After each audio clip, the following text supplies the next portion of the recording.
"Am I your type?" Mrs. Avery asked it while I knelt beside her broken toilet, my wrench frozen mid-turn. The power had just died.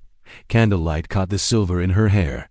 Jake wouldn't be home until midnight. I'd fixed 100 toilets. But, no one had ever asked me that question, especially not my best friend's mom, barefoot in paint-splattered jeans, looking at me like she actually wanted the truth. The smart answer was to laugh it off. Keep fixing the valve. Stay the helpful friend. Instead, I set down my wrench. But before we begin, let me know where in the world you're watching from today. It's always fascinating seeing who's joining us from around the world. I was slouched on my couch, half watching a home renovation show when Jake's text lit up my phone. The message preview alone told me it was urgent, all caps, multiple exclamation points. Classic Jake panic mode. Will. Emergency at mom's place. Toilet flooding. I'm stuck at work till midnight. Can you help? You're the only one I trust not to make it worse. I smiled despite myself. Since college, I'd become the go-to guy for fixes among our friend group. What started as jerry-rigging dorm room furniture had evolved into a genuine skill set. These days, I did handyman work on the side of my regular job, finding more satisfaction in fixing things than I probably should. On my way, I texted back, already reaching for my boots. Send me the address. The reply came instantly with an address in the Arts District, followed by a string of grateful emojis. I grabbed my toolbox from the hall closet, the heavy-duty one with everything I might need for plumbing issues. Probably just a simple fix, I thought. 30 minutes tops. The late afternoon sun was casting long shadows between the old brick buildings as I pulled into the parking lot. Jake's mom's building was one of those converted textile mills, all exposed beams and oversized windows. Nice area, artists' studios, coffee shops. The kind of place that made me wish I had more reasons to visit. I climbed the stairs to the 3rd floor, toolbox thumping against my leg with each step. The hall was quiet except for distant jazz music, floating from somewhere down the corridor. Apartment 3C. I pressed the doorbell and heard soft footsteps approaching. When the door opened, I had to recalibrate my memory. I'd only seen Mrs. Chun in Jake's graduation photos, formal dress, perfect makeup, proud mom smile. The woman before me was different. She wore paint-splattered jeans rolled up at the ankles, bare feet with a thin silver anklet, and an oversized cream cardigan that slipped off one shoulder. Her dark hair was pulled back in a messy bun with escaped strands framing her face. "William?" She tilted her head slightly, studying me with warm brown eyes. There was something careful in her evaluation, like she was deciding whether I merited more than surface-level pleasantries. "Thank you so much for coming. Jake speaks highly of your skills. Happy to help, Mrs. Chun." I lifted my toolbox slightly. "Jake said something about a flooding toilet?" "Please, call me Lily." She stepped back, gesturing me inside. And yes, I tried the plunger, but it only made things worse. I had to turn off the water supply. I followed her through the apartment, trying not to be obvious about taking in the space. High ceilings, wooden floors, walls covered in abstract paintings. The air smelled of coffee and oil paint. It felt lived in, personal in a way that made me conscious of being an outsider in this private space. The bathroom was at the end of the hall. I knelt beside the toilet, laying out my tools on the tile floor. "I'll take a look at what we're dealing with here. Shouldn't take too long to sort out. Can I get you something to drink? Water? Coffee?" Her voice carried from the doorway. "Coffee would be great, thanks." I heard her padding away toward the kitchen, cabinet doors opening and closing, the soft clink of mugs. For some reason, I found myself tracking these small domestic sounds, unusually aware of her movements through the apartment. I forced my attention back to the task at hand, removing the tank lid to check the mechanism. But even as I worked, part of my mind kept drifting to those kitchen sounds, to bare feet and paint-splattered jeans, to that thoughtful head tilt when she'd opened the door. It was strange how present she felt even in another room, how the simple act of hearing her move through her space made me feel both more at ease and somehow more alert. I looked down at my spread of tools, trying to focus. This was just another repair job, just helping out a friend's mom. But something about this afternoon felt different, charged with a subtle current I couldn't quite name. The problem revealed itself quickly once I got the tank open, a worn flapper valve that wasn't seating properly, causing water to constantly seep into the bowl until it overflowed. Classic issue, simple fix. I had a replacement valve in my kit and swapped it out in under 20 minutes. After testing the flush a couple times to ensure everything was working smoothly, I gathered my tools and emerged from the bathroom. The apartment had grown dimmer as the afternoon light softened, casting long shadows across the hardwood floors. I followed the sound of ice clinking against glass to find Mrs. Chen, Lily, in the kitchen. She stood at the counter pouring fresh lemonade into 2 tall glasses, not asking if I wanted any. The pitcher looked hand-blown, its surface rippled with swirls of blue glass that caught the late sunlight. She glanced up as I entered, sliding one glass toward me with a smile that felt somehow both casual and deliberate. "You didn't have to." "Come," she said, her voice carrying a weight that seemed to suggest more than simple gratitude.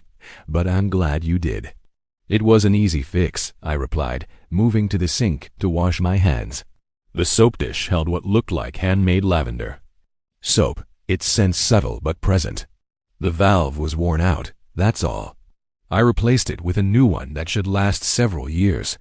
Lily leaned against the counter, watching me dry my hands on the dish towel she offered. "Jake mentioned you've been friends since college?"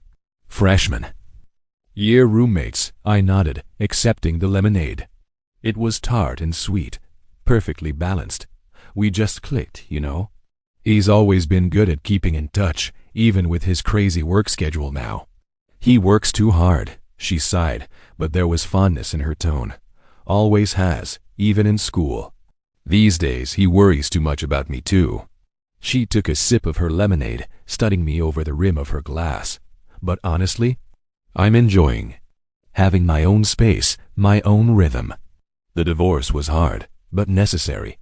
Sometimes starting over is exactly what you need. The way she said it felt like she was sharing something more than just small talk, like she was testing whether I could hear the layers beneath her words. I found myself wanting to stay in this conversation to understand more about what she meant. "What about you?" she asked. "Jake says you do more than just fix things, though he's a bit vague on the details." "I work at a restoration company. We handle historic buildings, maintaining their original features while updating the infrastructure. But yeah, I do independent repairs too. There's something satisfying about solving concrete problems, you know? Making things work again." She nodded, seeming to genuinely consider my words rather than just being polite. The kitchen felt surprisingly comfortable, wrapped in amber light and easy conversation. I could see why Jake worried. There was a vulnerability to her independence, but also a strength he might be missing. Finally, I drained the last of my lemonade, though part of me wanted to linger. "I should probably get going," I said, reaching for my toolbox. "Let me know if you have any other issues with the apartment." Plunged into darkness, every light winked out simultaneously, the refrigerator's steady hum cutting to silence. The sudden shift was disorienting, though the fading daylight through the windows kept us from total darkness. I heard Lily set her glass down carefully on the counter. "Well," she said after a moment, and I could hear the wry smile in her voice. "This is either the whole building or the whole block. Either way, looks like you might be stuck here a little longer." The amber twilight softened her features, making the kitchen feel smaller, more intimate. My toolbox sat forgotten by my feet as we stood in the gathering darkness, both aware that something had shifted in the atmosphere, though neither of us could say exactly what. Her laugh caught me off guard, warm and genuine, without a trace of worry about the darkness. "Oh, this happens more often than you'd think," Lily said, already moving through her apartment with surprising grace. I heard drawers opening, followed by the scratch of matches. The first candle she lit cast her face in warm gold, highlighting a practical determination that reminded me of Jake. "I keep these everywhere. she explained, passing me a handful of tea lights.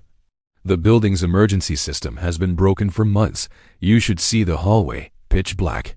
Those stairs wouldn't be safe right now. I peered out her front door to confirm. The corridor beyond was an absolute void, the kind of darkness that makes you doubt your own eyes. Yeah, that's not happening, I agreed, closing the door. We fell into an easy rhythm, moving around her apartment together. She'd point to spots that needed light, and I'd follow with candles, creating little islands of warm glow. The living room slowly transformed, shadows dancing on the walls as we worked. Her movements were unhurried, like she was enjoying this impromptu collaboration. We might as well get comfortable, she said, gesturing toward the couch. These outages can last hours in this neighborhood. The infrastructure's ancient. She settled into one corner of the sofa, tucking her feet under her in a casual way that made the space feel more intimate. At least the company's better than usual. I took the opposite end, conscious of maintaining a respectful distance. The coffee table between us held several flickering candles, their light creating a gentle barrier. The darkness beyond our little circle of warmth made everything feel closer, more immediate. So, she said, tilting her head in that evaluating way I'd noticed earlier, tell me more about this restoration work. Jake mentions it sometimes, but he's surprisingly vague about what his friends actually do. It's a small company, I explained, finding myself wanting to give her the full picture. We specialize in historic buildings, trying to preserve their character while making them livable by modern standards. It's like solving puzzles, really. Finding ways to run new wiring through 100-year-old walls without destroying the original. Plasterwork. You enjoy the challenge. It wasn't a question. Her eyes were sharp in the candlelight, seeing more than I was saying. I do. It's satisfying, bringing something old back to life without erasing what makes it special. I paused, aware of how earnest I probably sounded. What about you? Jake mentioned you're an artist. I teach art, or I did. Taking a break now, reassessing. She gestured vaguely at some canvases stacked against the wall. Spending more time on my own work lately. Are you seeing anyone? The direct question surprised me, though her tone was casual. Not currently. Ended something a few months ago. It looked right on paper, you know, but it felt wrong underneath, she finished, nodding slowly. The candlelight caught silver threads in her black hair, creating an ethereal effect as she moved. 25 is such a strange age. Old enough to know what you want, but young enough to think you have time to waste. The observation hit closer to home than I expected. I found myself telling her about Sarah, about how we dated for 2 years because it seemed like what we should do, how we'd planned a future neither of us really wanted. Lily listened intently, really listened, not just waiting for her turn to speak, but absorbing each word, considering it in the flickering light. I could see why Jake worried about her being alone. But I could also see what he was missing. There was nothing fragile about her solitude. She wore it like a chosen garment, comfortable but not permanent. The darkness around us felt less like isolation and more like a cocoon, holding this unexpected moment of honesty between two people who were supposed to be strangers. The candles burned lower, marking time as we talked. Each question she asked seemed to peel back another layer, revealing thoughts I hadn't fully examined before. I should have felt exposed, but somehow, in this amber-lit bubble, vulnerability felt natural. The candlelight made it easier, somehow, to say things I'd been keeping locked away. Maybe it was how the shadows softened everything, or how the darkness beyond our little circle felt like a confessional booth. Whatever it was, I found myself telling her things I hadn't even admitted to Jake. Sometimes I watch my college friends posting about their promotions or buying houses, I said, tracing the rim of my empty glass, and I wonder if I'm falling behind. They're all climbing corporate ladders while I'm crawling through century-old crawl spaces. Lily didn't jump in with reassurances or try to fix anything. She just listened, her head tilted slightly, waiting to see if there was more. There was. The work itself, I love it. But there are moments when I question everything. Like maybe I chose this path because it was easier than figuring out what I really want. The words felt strange coming out, like clothes I'd outgrown but kept wearing anyway. What would really want look like? She asked softly. Not challenging, just curious. I had to think about that one. I'm not sure. Something more ... meaningful? Everyone else seems so certain about their direction. I feel like I'm still searching for something I can't name. She nodded slowly, understanding in her eyes. Sometimes the things we're searching for don't have names yet. We just know the shape of their absence. The candles on the coffee table had burned low, their flames flickering weakly. Lily noticed too and stood up, moving toward a tall cabinet near the window. I have more somewhere up here, she said, reaching for a high shelf dot as she stretched. She stepped closer to the couch, her free hand naturally finding my shoulder for balance. The touch was brief, casual, but I felt the warmth of her palm through my shirt like a stamp of awareness. Neither of us acknowledged it. Neither of us moved away. She just steadied herself, grabbed what she needed, and the moment stretched like honey. It's getting stuffy in here without the air conditioning, she said, arms full of fresh candles. The balcony should be cooler. Would you mind helping me move some things out there? I gathered the cushions from the couch while she disappeared into the kitchen, returning with a bottle of wine and 2 glasses. The sliding door opened onto a small concrete balcony, just big enough for 2 people to sit comfortably. The city spread out below us, a maze of darkness punctuated by emergency lights and the occasional car. Without electricity, the stars seemed closer, more deliberate in their watching. We arranged the cushions against the wall, creating a cozy nest that felt separate from the world. Lily poured the wine, a red that looked black in the darkness, and settled beside me with a quiet sigh. 2 years ago today, she said, looking out at the darkened city, my divorce was finalized. Strange how certain dates stick with you, isn't it? She took a sip of wine before continuing.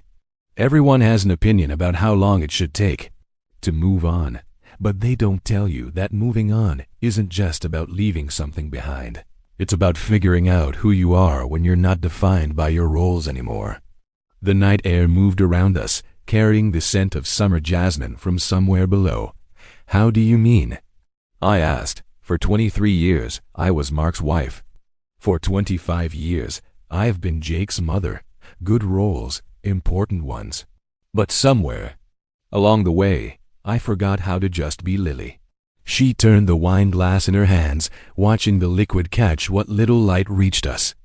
These past 2 years have been about rediscovering that person. Sometimes I think she's someone I never really knew at all.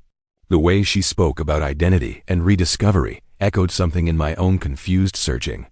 Here was someone who had played all the right parts, followed all the expected scripts, and still found herself starting over, not with regret, but with a kind of determined curiosity about what else might be possible. The city lights below seemed to mirror the stars above, creating an intimate cocoon around us on the balcony. Lily took another sip of wine before setting her glass aside, drawing her knees up to her chest in a gesture that made her seem younger somehow. You know what surprised me most after the divorce? She asked, her voice carrying that same thoughtful tone from earlier. I started painting again. 20 years I hadn't touched a brush. Now my spare room's become a studio. She gestured vaguely toward the apartment. Those paint-splattered jeans I'm wearing, they're my favorite piece of clothing. I smiled, remembering how different she looked from Jake's graduation photos when she'd opened the door. Is that what you were working on when the toilet decided to revolt? A series about urban solitude, actually. She laughed softly. 47 years old, and I'm finally doing what I wanted to do in college. The dating scene is different too, at my age. Everyone comes with history, with kids, with expectations about what they want. It's liberating in a way I didn't expect. Jake mentioned he worries about you, I said carefully. About you being alone. Ah, my sweet, overprotective son. She shook her head fondly. He doesn't understand yet that there's a world of difference between being alone and being lonely. I'm learning to appreciate solitude. to sit with myself and actually enjoy the company. The wine bottle sat forgotten between us as I found myself nodding. That's something I've been thinking about lately. All these relationships I've had with women my age, they looked right on paper, you know. But that connection everyone talks about, that moment when everything else just fades away. I gestured vaguely. I've never felt it. Lily shifted on her cushion, turning to face me more directly. The movement brought her knee closer to mine, not quite touching but close enough that I could feel the warmth radiating between. Earlier, you said something about feeling behind everyone else. What did you mean by that? I took a breath, considering how to explain it. It's like, I keep following this script. Meet someone nice, date for a few months, try to make it work because it should work. But it always feels hollow, empty. I traced patterns in the condensation on my wine glass. My last girlfriend, Sarah, we were together 2 years. Everyone thought we were perfect together. Same background, same interests, same goals. But sitting across from her at dinner, I'd feel more alone than when I was actually by myself. Maybe, Lily said softly, you're looking in the wrong places. When our eyes met, something shifted in the air between us. The comfortable ease of our conversation transformed into something electric, charged with possibility. I watched as she processed her own words, saw the moment she decided to follow where they led. Her question came slowly, almost academic in its delivery, but her eyes, dark and intent in the starlight, revealed a deeper curiosity. Am I your type? The words hung in the space between us, transforming our careful bubble of friendship-adjacent comfort into something entirely different. The distant sound of traffic below seemed to fade away, leaving only the sound of our breathing and the whisper of the summer breeze. I found myself studying her face, really looking at her for the first time since I'd arrived. The silver threads in her hair caught the starlight, and the slight tilt of her head. That evaluating look I'd noticed earlier now held a different kind of assessment. She waited for my answer with a patience that seemed to stretch time itself, making this moment on her balcony feel somehow separate from the rest of the world. I've been trying not to think about that since you opened the door, I admitted, the words slipping out before I could catch them. The raw honesty in my voice surprised us both, hanging in the night air between us. Lily's eyes widened slightly, and she shifted on her cushion, moving closer. The motion brought with it a wave of her scent, something floral and expensive, mingling with the sharp bite of paint thinner from her earlier work. It should have been discordant, but instead, it felt perfectly her, the elegant and the artistic, the structured and the free. I need to be very clear about something, she said, her voice low and measured. Each word seemed carefully chosen. I'm not looking for anything serious. I can't be. But there's something here, isn't there? This pull, she gestured to the small space between us. I need to know if it's real or if it's just the darkness making us both braver than we should be. My heart was pounding so hard I wondered if she could hear it. I leaned toward her slowly, deliberately, giving her every chance to pull away. She didn't. Instead, she tilted her head slightly, that evaluating look I'd noticed earlier now filled with something warmer, more immediate. When our lips met, it was slow, intentional.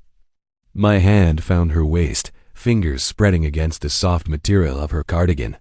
Her hand slid into my hair, drawing me closer, deepening the kiss with a certainty that made my head spin. She tasted like wine and possibility, and I could feel her smile against my mouth.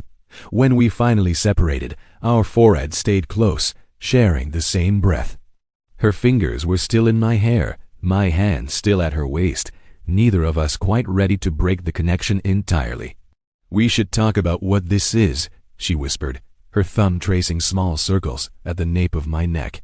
We should, I agreed, though I made no move to pull away. She leaned back just enough to meet my eyes, her expression serious despite the flush in her cheeks.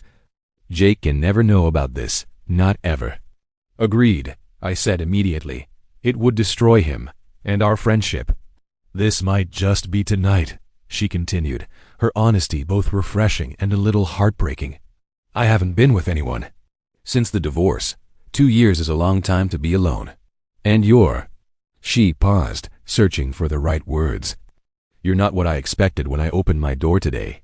I nodded, appreciating how direct she was being. I don't want to complicate your life, Lily. It was the first time I'd used her first name, and I felt her slight intake of breath at the sound of it.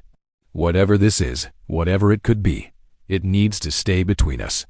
Yes, she agreed softly. Her free hand found mine in the darkness, our fingers intertwining naturally. And we need to be honest with each other. No games, no assumptions. If either of us wants to stop, we stop. If either of us meets someone else, we end it cleanly. Complete honesty, I echoed, squeezing her hand gently. And no expectations beyond what we're both comfortable with. Throughout our conversation, neither of us had moved to create more distance. If anything, we'd drawn closer together, like magnets gradually yielding to an inevitable pull. Her knee was pressed against mine now, and every small movement sent sparks of awareness through my entire body.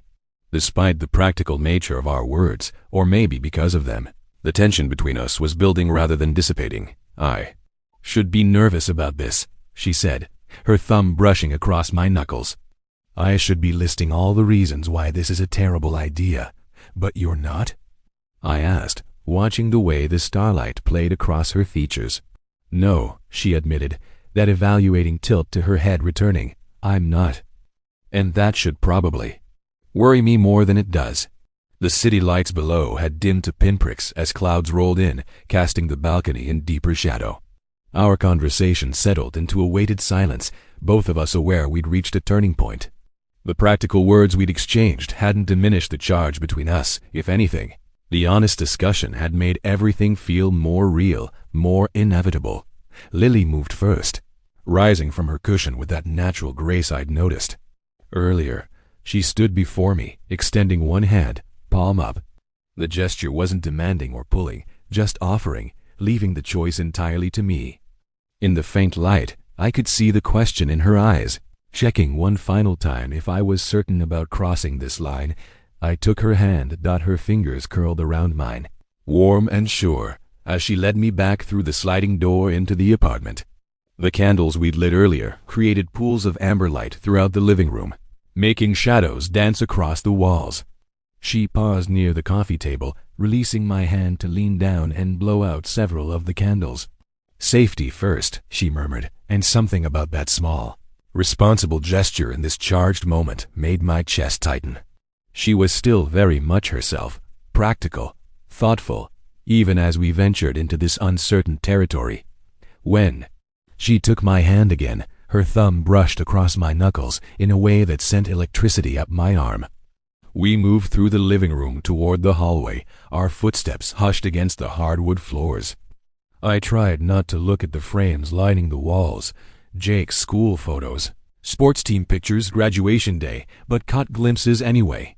Each one was a reminder of exactly why this shouldn't be happening. Yet somehow that only made the moment feel more intense, more real. The hallway seemed longer than it had earlier when I'd first arrived, though I knew that was just my heightened awareness of every step, every breath. Lily's hand remained steady in mine as she guided me past closed doors. Jake's old room, a bathroom, what looked like an art studio, toward the master bedroom at the end of the hall. At the threshold, she turned to face me fully. The space between us had shrunk to inches, but she didn't close that final gap. Instead, she placed her palms flat against my chest, the pressure light but grounding. I could feel my heart beating against her hands, wondered if she could too. Last chance to just be the helpful friend who fixed the toilet, she said softly. There was a slight smile playing at the corners of her mouth, but her eyes were serious, studying my face. The way she said it made clear that either choice was acceptable. She'd respect my decision either way. No judgment, no pressure. I could feel the warmth of her hands through my shirt, smell that intoxicating mixture of perfume and paint thinner, see the way candlelight from the hallway caught the silver threads in her hair. But what held me most was the openness in her expression, the complete honesty we'd maintained from the start, still present in this most intimate moment. Her bedroom door stood partially open behind her, the interior dark except for what little light spilled in from the hall. That doorway represented more than just a physical threshold. It was the line between maintaining the safe, expected order of things and stepping into something unknown, something that could never be undone. The weight of the moment pressed in around us, but somehow it didn't feel heavy. Instead, there was a strange lightness to it all, as if by acknowledging every complication, every reason to stop, we'd freed ourselves to simply choose. Here, in this candlelit hallway, with Jake's childhood watching from the walls and the city darkened around us, we could be just two people drawn together by something neither of us had expected, but both of us wanted to explore. Lily waited, patient and still, her hand steady against my chest, leaving the next move entirely up to me. Instead of speaking, I reached out and tucked a loose strand of silver-streaked hair behind her ear, letting my fingers linger against her cheek. I stopped being just the helpful friend the moment you asked if I was your type, I said softly. Watching her eyes warm at the memory dot, she searched my gaze one final time. Then her fingers curled into my shirt, gently pulling me forward into her bedroom. The door clicked shut behind us with quiet finality, leaving us in near darkness broken only by city light filtering through tall windows. The room was simple, uncluttered, a queen-sized bed with crisp white linens, an easel in one corner. Surrounded by painting supplies, a dresser topped with carefully arranged silver frames I chose not to look at too closely. We came together slowly, every movement deliberate. This wasn't the rushed passion I'd known before, all urgency and clumsy hands. Instead, each touch felt like a conscious choice, every kiss its own complete conversation. Her fingers traced my jawline as if memorizing its shape. I mapped the curve of her waist through soft cotton, discovered the spot behind her ear that made her breath catch. I haven't felt this way in ... She whispered against my neck, letting the thought trail off into a contented hum as I ran my fingers through her hair. A sudden yowl from outside made us both jump, then laugh quietly together. "That's just Mrs. Harrison's cat," Lily explained, her smile bright even in the darkness. He always protests at this hour.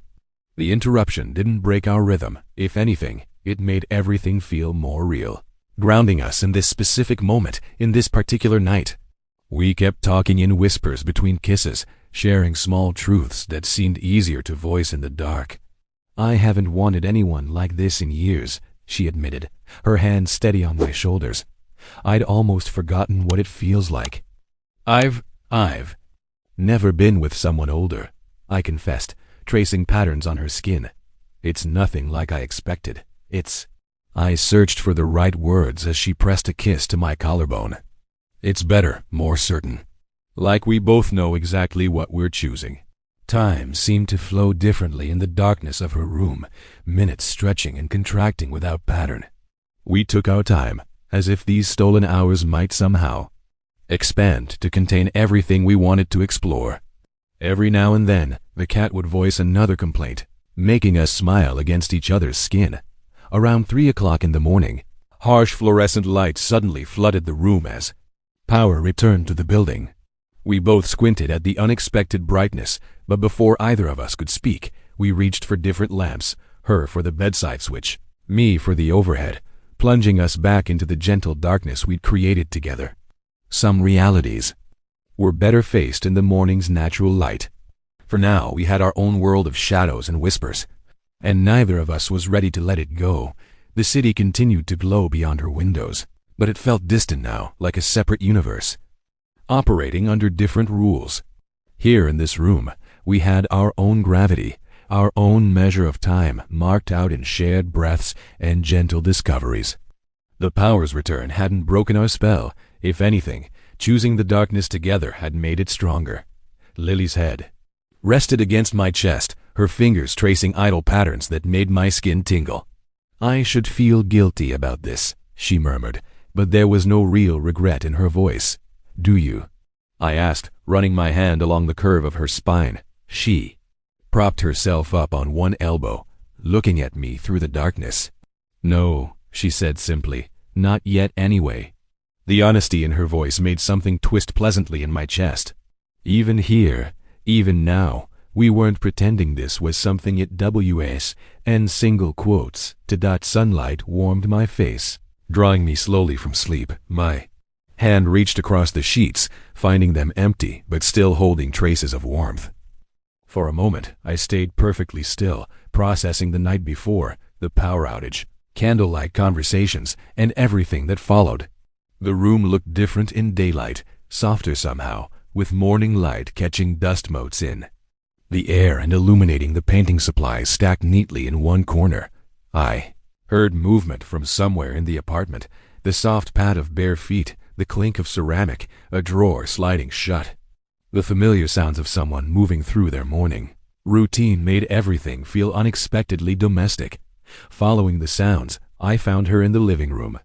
Lily stood by the window, wearing my t-shirt and not much else, completely absorbed in the canvas before her. She worked with precise, delicate strokes, adding highlights with a thin brush. The morning light caught the silver in her hair, making it shimmer as she tilted her head, considering her next stroke. 2 coffee mugs sat waiting on the kitchen counter, steam still rising from both. She must have heard me stirring, timed it perfectly. The thoughtfulness of that small gesture settled warmly in my chest. When she glanced over her shoulder at me, her smile was different from yesterday's evaluating look. This one held warmth, shared secrets, but also a clear-eyed acceptance of what this was and wasn't. "Sleep well?" she asked, turning back to her work without waiting for an answer. I picked up both mugs, padding across the hardwood floor to join her by the window. Standing behind her, I offered one of the coffees, then looked properly at what she was painting. The canvas was mostly abstract, deep blues and purples swirling together in what could have been clouds or waves. But there was something new since I'd glimpsed it yesterday, a striking streak of gold breaking through the darker colors, like sunrise piercing through storm clouds. "This is beautiful," I said softly, meaning it. The painting carried emotion I couldn't quite name, but it resonated somewhere deep. "Thank you," she replied, adding another touch of gold with careful precision. Sometimes a piece needs to sit for a while before you know what it's missing. The way she said it made me wonder if she was talking about more than just the painting. My phone buzzed in my pocket, making us both freeze for a fraction of a second. I pulled it out, already knowing who it would be. Jake's text was exactly what you'd expect from a good friend. "Thanks so much for helping my mom yesterday. You're a lifesaver. I owe you big time, man. Drinks this week?" I showed Lily the message. Our eyes met, and something passed between us. Understanding, perhaps, or resignation. This was the reminder we needed, the pull back to our regular lives, where I was Jake's college friend who was good with tools, and she was his mother who sometimes needed things fixed. She set down her brush and took a long sip of coffee, considering the message. "You should tell him it was no trouble," she said finally, her tone practical but gentle. That everything worked out perfectly. I typed out a reply, keeping it casual. "No problem at all. Happy to help. Let's grab those drinks Thursday." When I looked up, Lily had returned to her painting, adding another small streak of gold to the canvas. The morning light caught the curve of her shoulder where my t-shirt had slipped down, and I felt that pull again, the one that had started with her opening the door yesterday afternoon. My phone buzzed with Jake's quick reply, "Thursday works." "You're the best, man." I slipped the phone back into my pocket and took another sip of the perfectly made coffee. We stood there in comfortable silence, the morning light warming the room, both aware that our borrowed time was drawing to a close, but neither quite ready to say it out loud. I pulled on my jeans and searched for my socks while Lily continued working on her painting. Neither of us rushed, but we didn't linger either, finding a natural rhythm that felt surprisingly comfortable. She'd put on her paint-splattered jeans, but kept wearing my t-shirt, the hem falling mid-thigh. "I'll wash this and have Jake give it back to you," she said, tugging at the collar of my shirt without looking away from her canvas. We both knew that was a polite fiction. The shirt would stay here. A small token of what had happened between us. Moving through her morning routine, we fell into an easy dance around each other. She made toast while I gathered the cushions. From the balcony, shaking off the morning dew before bringing them inside. The domesticity of it all caught me off guard. How natural it felt to work alongside her, anticipating each other's movements like we'd done this 100 times before. We didn't directly mention last night, but its echo lived in every small interaction.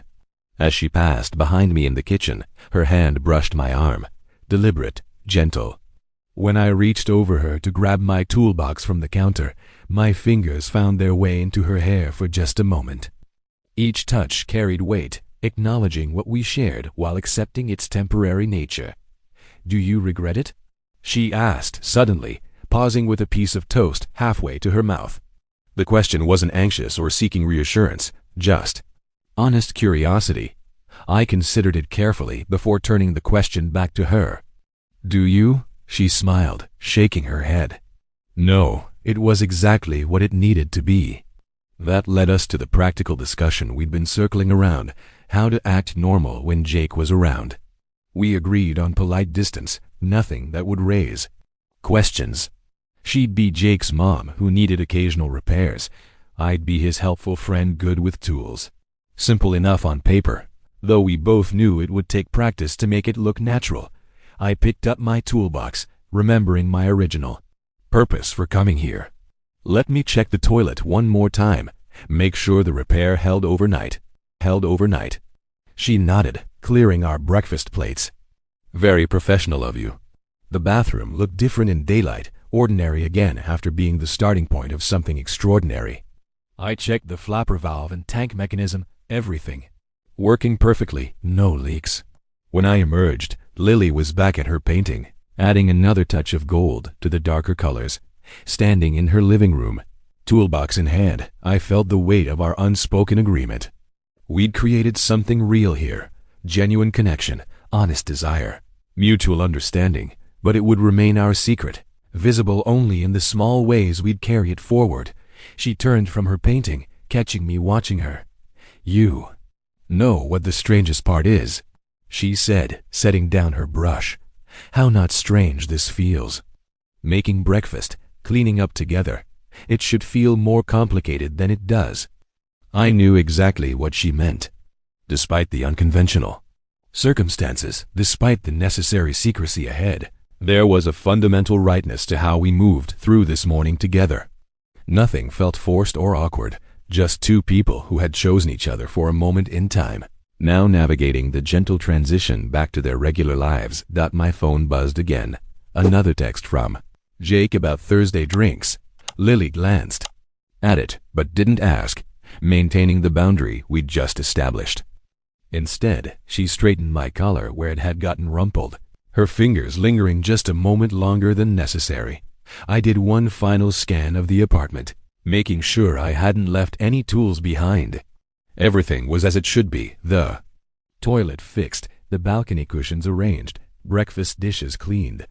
Nothing outwardly showed the fundamental shift that had occurred between us, the private understanding we now shared. It would live only in stolen glances and careful distances, in the memory of candlelight and honest conversations. Standing at her door, we faced each other in the now bright hallway.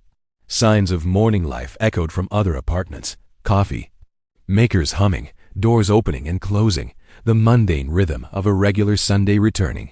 The emergency lights that had been broken for months now glowed steadily, making last night's darkness feel like a dream. Lily, because that's who she'd become to me. Though I knew I'd have to think of her as Mrs. Avery again, reached up and pressed a soft kiss to my cheek. The gesture looked perfectly innocent, exactly how a friend's mother might thank a helpful young man who'd fixed her plumbing. Anyone watching would have seen nothing worth noting.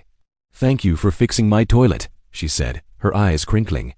With contained laughter, I couldn't help but chuckle too, the absurd inadequacy of those words capturing everything about our situation. How do you properly thank someone for a night that redefined what connection could feel like? There were 1,000 things I wanted to say, words building up behind my teeth, but I held them back. We'd agreed to keep this simple, uncomplicated. Anything more would only make it harder to maintain the fiction we needed to live with. She stood in her doorway, one hand resting against the frame, looking somehow both exactly like and nothing like the woman who'd opened this same door yesterday. Afternoon. The silver in her hair caught the morning light differently than it had the candlelight, but her eyes held the same direct gaze that had first drawn me in. "If Jake asks," she said quietly, her voice pitched just for me. The power came back around. 11, and you left right after checking the repair one last time. I nodded, memorizing our story. The fictional version of last night was clean and simple. A quick repair, a brief power outage, a polite wait for safety's sake, then home. Nothing worth mentioning, nothing that would raise questions. Our eyes met one final time, and in that glance passed all the things we couldn't say aloud. Gratitude, understanding, a touch of regret, not for what we'd done, but for the necessity of pretending it hadn't happened. The memory of her painter's hands in my hair, of honest conversations in the dark, of finding something real in the most unexpected place. I turned and started down the stairs, the same ones I couldn't navigate 12 hours ago in the blackout. Each step took me further from the intimate bubble we'd created, back toward my regular life with its regular expectations. The stairwell smelled of morning coffee and newspaper ink, other residents beginning their Sunday routines, unaware of how the world had shifted in apartment 312 overnight. Outside, the morning sun hit me with surprising brightness. The city was fully awake now, joggers passing on the sidewalk, cars humming at stoplights, everything moving with purposeful energy. My truck sat where I'd parked it yesterday, looking exactly the same, though I felt fundamentally different. The engine started immediately, reliable as always, ready to carry me back to my own apartment, my own life. The city rolled past my window as I drove home, Sunday morning light making everything look fresh and new. I couldn't help but smile at how different everything felt from yesterday's drive to fix a flooding toilet. Life has a way of surprising you when you least expect it. Monday would come, and Jake would probably bring me coffee to thank me for helping his mom. He would have no idea how that simple request had turned into something extraordinary. I would accept his thanks with a casual shrug, maybe make a joke about always being the reliable handyman friend. In our future conversations, she would become Jake's mom, again, that nice lady I helped that one time with a plumbing issue, but I knew there would be quiet moments, maybe during long drives or late at night, when I would remember. The weight of her head on my shoulder at 4 a.m, both of us awake and talking about nothing and everything. The way she said my name in the dark, soft but certain, like she had been waiting to shape those syllables. The confidence in her movements, the sureness of a woman who had lived enough to know exactly what she wanted. That painting she was working on stuck in my mind. How she had added that streak of gold through the darker colors while wearing my shirt in the Gila. Morning light. It was subtle, barely visible unless you knew to look for it, but once you saw it, it changed everything about the composition. Kind of like what had happened between us, a small shift that altered everything while looking like nothing had changed at all. I stopped at a red light, drumming my fingers on the steering wheel to some song on the radio I wasn't really hearing. My phone buzzed on the passenger seat. Another text from Jake. "Mom mentioned you were very helpful, very professional. Thanks again, man." The light turned green as I smiled, typing back at the next stop. "No problem, anytime." 3 simple words that meant something entirely different to me than they would to Jake. I thought about Lily reading that message over Jake's shoulder someday, knowing our shared secret hiding in plain sight. That some experiences aren't meant to become stories you tell. Some nights are perfect exactly as they are, complete, private, existing in that space between what happened and what people know happened. The blackout, the candles, the honest conversations that can only happen in darkness, the way morning came too soon but brought its own kind of beauty. All of it would stay preserved in that quiet place where the best memories live. Traffic moved steadily now as I headed home. The same route I had driven countless times felt different, like I was navigating through a city that had shifted slightly overnight. Not better or worse, just changed in ways only I could see. Like that streak of gold in Lily's painting, subtle but transformative. A secret brightness cutting through deeper shades. If this story found you at the right time, subscribe and set reminders. Tomorrow's might be the nudge, the hug, or the promise you've been waiting for.